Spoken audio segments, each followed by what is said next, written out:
Alright, today is October 30th, 2009. This is the Harry Thomas Show Week in Review. I'm your host, Harry Thomas. Everything that you hear today on the show can be found at harrythomas.info under the weekly news section. It's all documented, and what we do is we document the push for a one-world government, because I'm totally against it. I'm a man who's fed up. I'm sick and tired of the way the direction the world's going. And we're trying to fight that by joining the info war and documenting this push the best that we can here on a weekly basis. Now, I do want to make a couple announcements. If you did show up for the live show last night, you would notice that it wasn't here. And that's because that there is a schedule change in my life, and I'm not going to be able to be around at night to do the live shows at 9 p.m. Eastern Standard Time anymore. That includes the one on Monday night, Life on the Outside, at fearlessbroadcasting.info, brought to you by members of 12160.org. However, I will be doing the shows. They just won't be on a regular live basis, but they will be done weekly, on a weekly basis. All the information is posted at the main website, harrythomas.info. Now let's get into this, because we've got a lot of stuff that came up about this national emergency with this swine flu, so-called pandemic, is what they're calling it. Obama's national emergency violates the Constitution. It says here, only the American people, through their representatives in Congress, can declare a national emergency. You know, and this national emergency comes into question here because not only is this a way to get around the Constitution, but it's also a way to violate civil liberties. It says revoking the right of habeas corpus is unconstitutional. So is declaring a national emergency without congressional approval.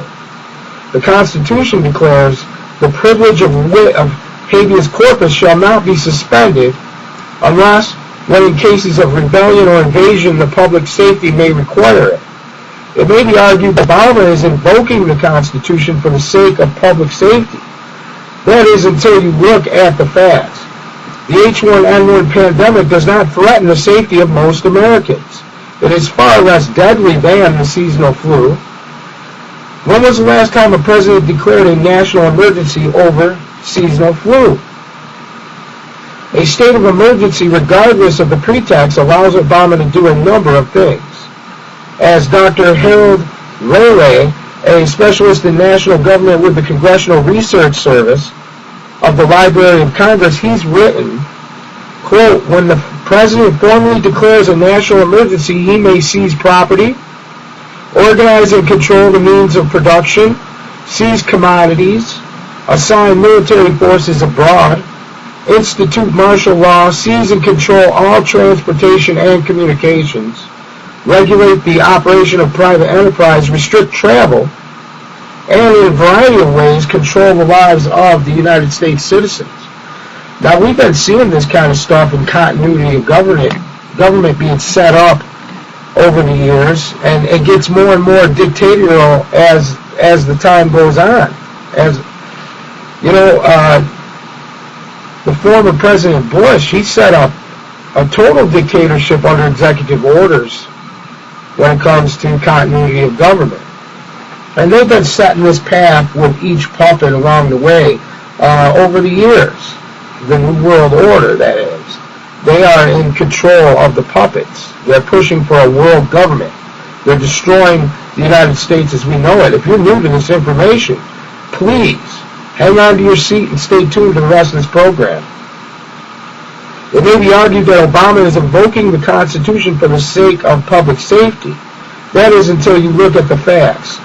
The H1N1 pandemic does not threaten the safety of most Americans. Now, think about that. He's invoking this, and they always do it under the guise, well, that sounds reasonable. You know, he's just looking out for the safety of the people, but is the safety of the people really in jeopardy? That is the question. A state of emergency, regardless of the pretext, allows Obama to do a number of things.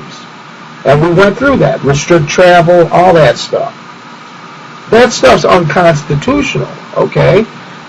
For something that's not even as dangerous as the seasonal flu. Will President Obama allow the state of national emergency first declared by President George W. Bush on September 14, 2001 and redeclared 7 times to remain in effect? On September 10th of this year, Obama reinstituted the national state of emergency. So we've actually been running under a state of emergency where Congress and the executive branch and everything else is above the law. Even the Supreme Court has wavered sovereignty to the United Nations. So we're living in a world government as it is. It just hasn't been announced yet. Once national emergency is declared, the President has full authority to supersede Congress and the Constitution under the John Warner Act of 2007. So like I said, as the years go by, they trump up the powers of the executive branch. And that went into law October 17, 2006. Warner expands the power of the President during national emergency, specifically in Section 1076. Obama's National Emergency Declaration, regardless of its emphasis on the bureaucratic functioning of HHS and Medicare, is simply another example of how the executive now functions as a dictatorship. And that's exactly what we're talking about here. It's a dictatorship. They go to war without Congress approval or vote, set national emergencies, which really institutes a suspension of the Constitution. We're going to get into that.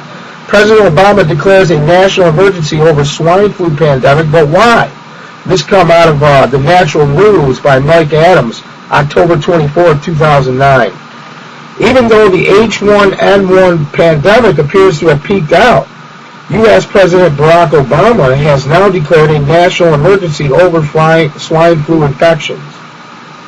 The reasoning behind such a declaration, according to the White House, is designed to allow hospitals to better handle the surge-in by patients by allowing them to bypass certain federal laws.